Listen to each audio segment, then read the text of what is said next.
Indigenous जो right जो लागू हो जाएगी उसको क्या क्या फायदा मिलने वाला है आदिवासियों को? देखिए, इंडिजिनियस राइट जैसे मैंने आपको बताया कि जैसे यूएन ने 1989 में जब ये बात हो रखी है तो बहुत सारी कंट्रीज़ के लोगों ने उस पर साइन किया। इससे क्या हुआ कि पहला बात है कि उसके साथ दो चीज़ें जुड़ गई। पहला बात कि उसको वहाँ के मूल वासी के तौर पर उसको रिकॉग्नाइज किया गया, और साथ में जो वहाँ की रेवेन्यूज थी उस रेवेन्यूज में उसको हिस्सेदारी भी मिली, जिससे उनका आर्थिक सशक्तिकरण हुआ। दूसरा जो फायदा ये हुआ कि ह्यूमन राइट्स ऑटोमेटिक उसके पीछे पीछे आया। तो जो पहले डिस्क्रिमिनेशन जितने जो उपनिवेशवाद के समय में जो ब्रिटिश लोगों ने जो जहाँ जहाँ अपना कॉलोनीज बनाया था, उन्होंने रियलाइज़ किया कि हमने इन इंडिजिनियस यानी कि आदिवासियों के साथ हमने काफ़ी डिस्क्रिमिनेशन किया है। तो अब वो धीरे धीरे करके अब जब ये कानून आया वर्ल्ड इंडिजिनियस राइट का, तो वहाँ के आदिवासियों को संरक्षण मिला। और जिस तरह से उनको जानवरों के जैसा व्यवहार उनके साथ किया जाता था, उनको जो उसकी जो पहचान जो थी नहीं थी, या उसको स्लेवरी किया जाता था, या उसका फिजिकल डिस्क्रिमिनेशन होता था, गुलामों की तरह उसके साथ व्यवहार किया जाता था, वो सारी चीज़ें होगी। साथ में इंडिजिनियस अपने उस डोमिनल एरिया के अंदर में उनका जो रहन सहन है, उनका जो खाना पीना है, उनकी जो कल्चर है, उनको किसी ने छेड़खान करने का हिम्मत नहीं किया। आज रेड इंडियंस को देखिए, आज वो अभी भी अपने परिधानों में वो अपने क्षेत्रों में घूमते हैं। लेकिन आज हम झारखंड के आदिवासी बहुरंगी ये प्रदेश है, यहाँ पर लगभग 32 जनजातियों के समूह हैं। चाहे मुंडा का कल्चर देखिए, चाहे उरांव का कल्चर देखिए, संताल का देखिए, हो का देखिए, पहाड़िया का देखिए,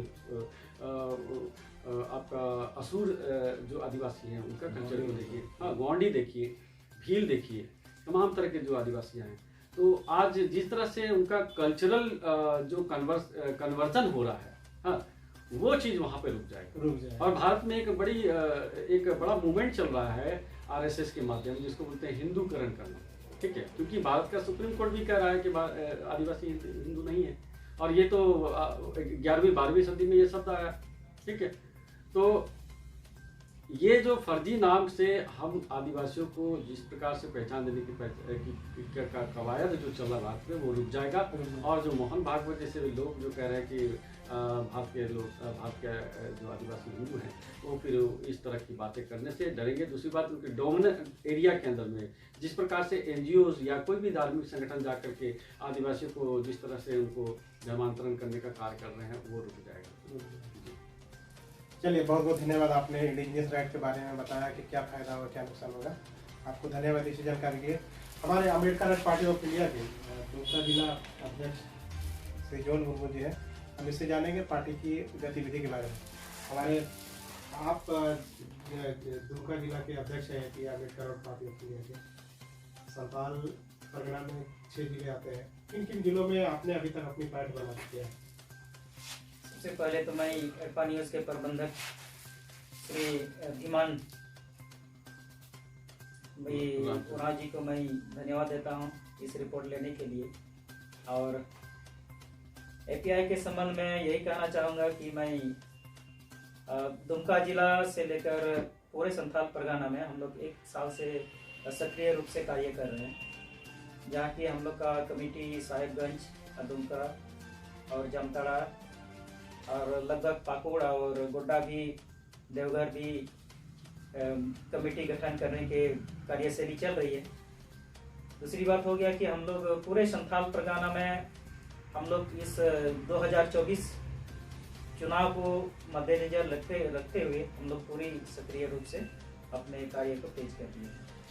पार्टी गठन करने में क्या होते हैं, संगठन गठन करने में क्या क्या परेशानियां आ रही है? क्या है कि संथाल परगना जो है जेएमएम का गढ़ माना जाता है, किस तरह की परेशानियां हो रही हैं अपने सदस्यों को विस्तार करने में?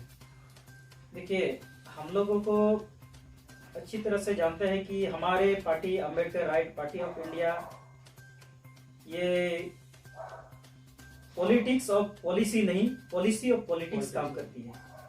इस वजह से हम लोगों को हमारे पास ये पॉलिसी है, जहाँ से हम लोग प्रत्येक व्यक्ति के पास या प्रत्येक संगठन के पास हम लोग को बना हुआ पॉलिसी है।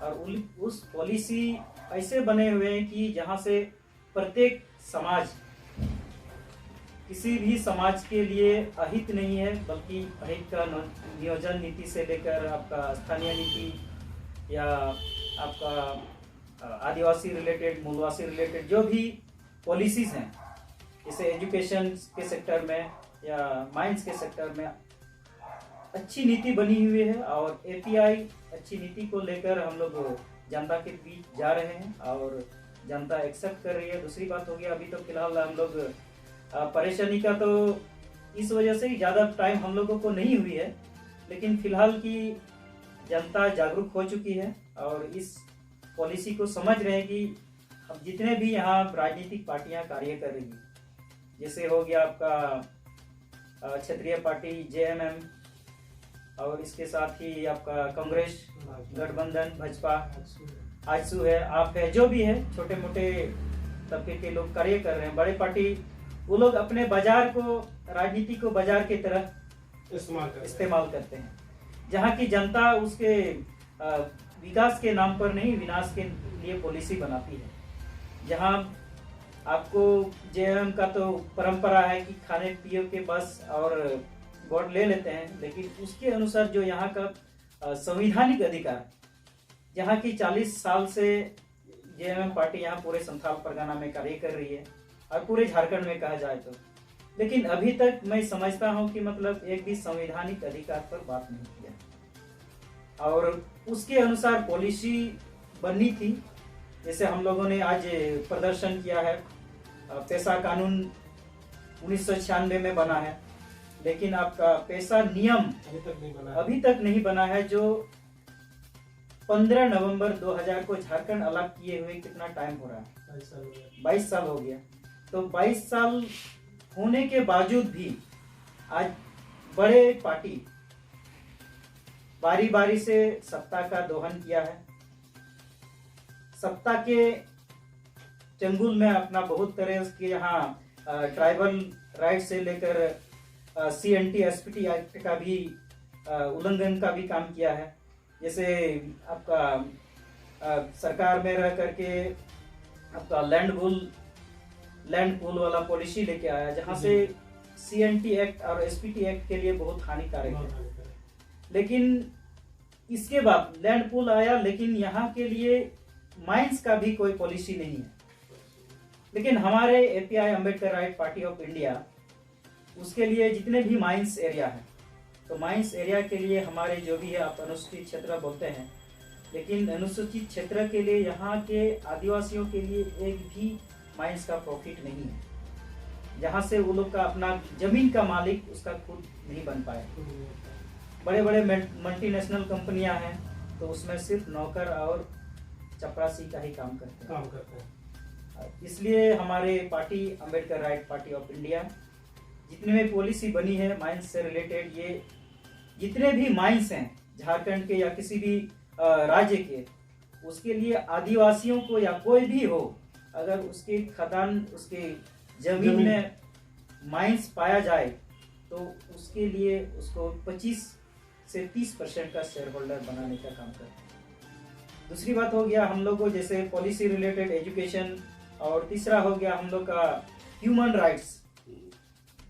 राइट्स से रिलेटेड भी काम करते हैं। जैसे आप लोग जानते हैं कि मतलब ये धार्मिक राजनीति हम लोग नहीं करते हैं, वैज्ञानिक और मानवता के सिद्धांत पर, कस्मोनिज्म के सिद्धांत पर काम करते हैं, जहाँ की प्रत्येक मानव को अपने जीने, पहनने, खाने, रहने का अधिकार है और उसको धर्म मानने ना मानने का कोई दबाव नहीं है।